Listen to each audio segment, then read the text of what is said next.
Hey there, thanks for stopping by. Yesterday was what, the 20th of January, and it was Inauguration Day. Now we have a brand new administration in place, and today, on the 21st, there is a major march in Washington, D.C., as there are in cities all across the nation, marches of protest and solidarity. And so we have all these extremes going on. Listen, we are a deeply divided nation. We are so deeply divided, have been for so long, and it's now come to a head, if you will, or maybe not. And this division brought on by this recent election and so forth has not only divided our nation, but it's put a tremendous stress and strain upon friendships. It's brought some kind of decimation to families even. Families are fractured over what's going on. So how do we get out of this? Well, I want to talk to you today about opinions. In the last couple of videos, I talked to you about ideas and flow and a couple of those kinds of things. But today, let's talk about opinions, because everybody has them. And we argue about them, we throw them around, but everybody has them. But we need to define and refine how we come up with our opinions and how we share them. So I have some suggestions. Number one is this: get educated. Educate yourself. Opinions are not facts. Just because you believe in something, or just because somebody else believes in something or has an opinion about it, does not make it so. That being said, opinions have to be or should be fact-based. And everybody will say, well, these are the facts. But they can't be facts that are based upon fake news. And you know what all these fake news places are all around us. Where are you going to find genuine news? Well, you're going to have to do your homework, as am I, and find authentic news sources that we can rely on. Let me tell you one source that is absolutely not a good source of information, and that would be social media. Now, of course, I know that I'm on social media right now, so what does that say? But social media, it's packed with all kinds of these memes, these pithy little pictures and sayings and so forth. Now, granted, some of them are quite funny, and I enjoy looking at them, and I laugh, I chuckle at them.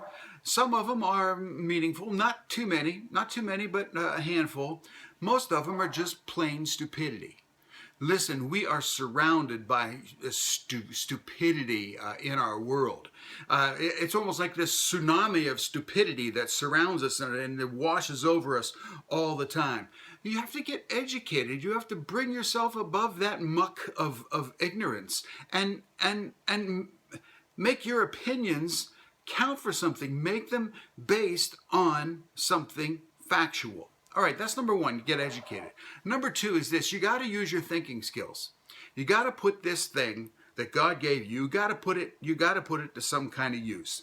Now, that being said, we live in a technological age, no question about it. And just because you have access to information, I mean, we can Google anything. I can get on my phone, on my iPad, on my computer, I can Google anything and come up with all kinds of information. Well, just because I have access to information does not make me educated, does it? No, it doesn't make you educated either. To be educated means we have to employ critical thinking, and that's something that seems to be slipping away from us in our world today. Use your thinking skills, make yourself think. How did I get to this opinion? What am I basing it on? Why do I have this opinion? Of what value is it? Think about these things. All right, so one, get educated. Two, use your thinking skills. And three, show some respect. Show some respect to other people that you're talking to. This always bothers me. One of the reasons that we do not have meaningful conversation with people is because we're so quick to rush to some kind of judgment. If I say, well, here's my opinion on this, somebody might say to me, well, and anybody who thinks that way or has that opinion must be absolutely stupid. All right.